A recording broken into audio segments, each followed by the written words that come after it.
Hey guys, Christina Poncher here, and you're watching True School Sports. Well, it's personal between me and you, and I'm going to do you some serious harm, you big stiff idiot.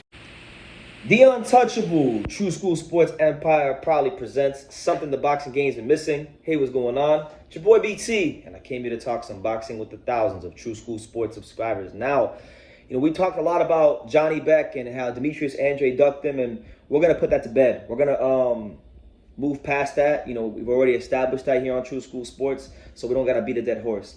But what we can do is we can focus on what is to come for Janibek. What is to come of the Kazakh-style boxer, Janibek Alimkhanuly.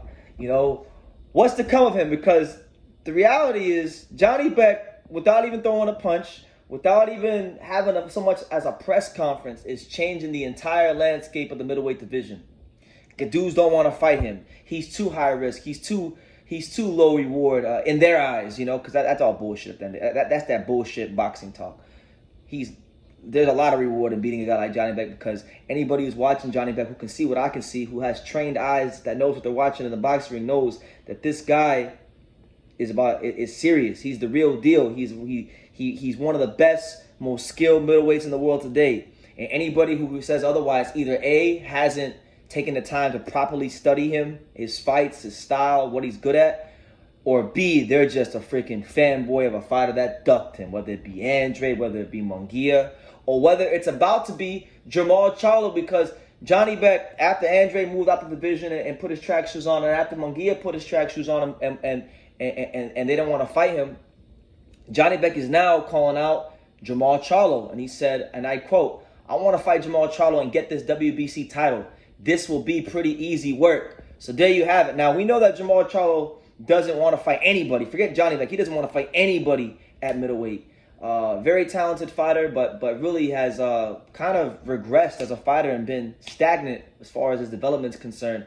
So I don't know, man. I don't know if he really wants that smoke. I don't know if he wants to fight a guy with the boxing skills, with the punching power in both hands, with the counter punching of Janibek, with the timing, and not even just that. I was watching some of Janibek's fights, not the recent ones, but like the ones from when he was a prospect, like his third pro fight, his sixth pro fight, his seventh pro fight, like some of the earlier fights in his career. And man, one thing I kind of forgot about Janibek is that he's a really spiteful guy. Like, this is a guy that, like, if you're off in the corner and you want Janibek to come cut the ring up on you, he'll tell you no. You come to the middle of the ring and he'll start beating up on you in the middle of the ring. Like, he's a real mean, spiteful dude in there. I know he don't speak English, but man, you can just tell fighters' body language. And I really feel like, I saw Jermall Charlo fight Montiel live last year, and we saw how a crafty, light punching guy like from Juan Montiel gave Charlo some problems. I mean, a guy like Janibek with thumping both hands, with timing. The kind of timing he has, the kind of different arrays of aggressive counter punches he has. Like, for example, Janibek likes to throw the uppercut, the counter uppercut to the body. Sometimes Janibek will throw the counter left. Sometimes it's a counter looping left. He's got different types of counters with a straight left hand. Janibek is a very, very dangerous fighter. And he's the kind of guy that not only will you lose, but you'll get beat up pretty bad in the process and get some years taken off of not just your career, but possibly your life. So does Jermall Charlo really want to do that? I'm not so sure. And then when you factor in the fake politics of PBC versus Top Rank, and it's all bullshit. They can make fights if they want to. It's all bullshit. Jermall Charlo may use that as a way to not want to fight Janibek. But I'll tell you this: if Jermall Charlo were to do what Andrade refused to do and had a chance to do on multiple occasions, if he does what Munguia had a chance to do and fight for the interim title and fights Janibek, Jermall Charlo will go up about 15-fold in my book, because, Jermall Charlo, I really don't see him taking a fight. I don't. But Janibek's pretty much telling all these dudes. I love the way this guy is moving, because I understand boxing is a business and this is prize fighting, so the prize comes first, but he's treating it like a motherfucking sport.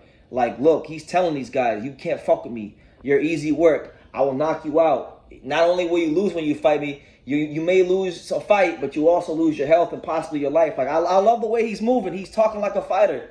We live in a day and age now where, I understand you gotta get your money. Life in boxing is short, but man, it's still a sport. It's still competition, and he's talking about it like it's a sport, like it's competition, and that's why I've always been a Janibek fan since 2018 when I first found out who he was. But I will continue to support him. I will continue to advocate for him to get the big fights because he's just exposing a lot of these guys. He even exposed the guy that I used to really advocate for, Andre, and I'm going to still want Andre to win his fights, but it just won't be the same here on this channel just because he ducked him. I mean, what do you want? But I think it'd be a good fight. Jermall Charlo has a really good jab. Not so much a great right hand. Can counter punch. Question is gas tank a little bit towards the back half of fights because I just seen some things in that Montiel fight, so I would like to see this. I would like to see this fight. I would like to see Janibek fight Jermall Charlo, but I don't see it happening. I think it's unrealistic. But I figured I'd talk about it, and we would document this as well because we got to document all the history here in boxing on True School Sports. But I really feel like Janibek not only is he changing the landscape of the division just by simply existing and just being his dangerous, badass self, but I feel like Janibek. Because the middleweight division is not in the best state, to put it nicely, like it's a very weak division, I feel like for as long as he can make the weight and for as long as he wants to stay there, he will reign as champion. He will unify the division and he should be able to come undisputed in the next, 6 to 12 months, in my opinion. 6 to 15 months, I'll say. Because Golovkin will retire soon. Charlo will probably vacate. Andrew's already vacated. And who's the other champion? WBO, WBC. I mean, Golovkin has 2 of the belts. Charlo has 1. So he's gonna have a chance to snatch up the belts very, very quickly because these guys won't fight him. I think Charlo will vacate the belt and the belt will fragment, and he'll probably be able to fight for the WBC title. I would say within the first 2 quarters of 2023. So you look at that. Then if Golovkin vacates anytime soon, whether he wins or loses to Canelo and retires. Then you're looking at, 2 more belts coming vacant, and he could probably challenge for those. So I really do think the road to undisputed for him, I don't want to say it's easy because nothing comes easy in life in boxing, but it's a very direct path. So that's what it is. Janibek's calling out Jermall Charlo. I don't think Jermall will fight him, and I think the road to undisputed for Janibek is going to be a pretty direct path. As soon as these guys vacate the belts, because believe you me, Jermall Charlo is going to vacate that belt very soon, and Golovkin, I think now that he's getting his Canelo payday, whether he wins or loses, I think this is it for him. He's going to retire after this, and I think his belt's fragmented too. So the road to undisputed begins now for Janibek. They're saying he's going to be fighting in November. I saw on Twitter that November is the next date they're talking about. So. Be a good time to see Janibek fight. Get one more fight in this year and build up some more momentum and go into a big 2023 where he can start his reign as the guy, hopefully, in the middleweight division. So leave your comments down below. Make sure you guys take time to subscribe. And like I say in every single one of these videos, you can love me or you can hate me, but I'm just a kid from Daniel. So until next time, take care.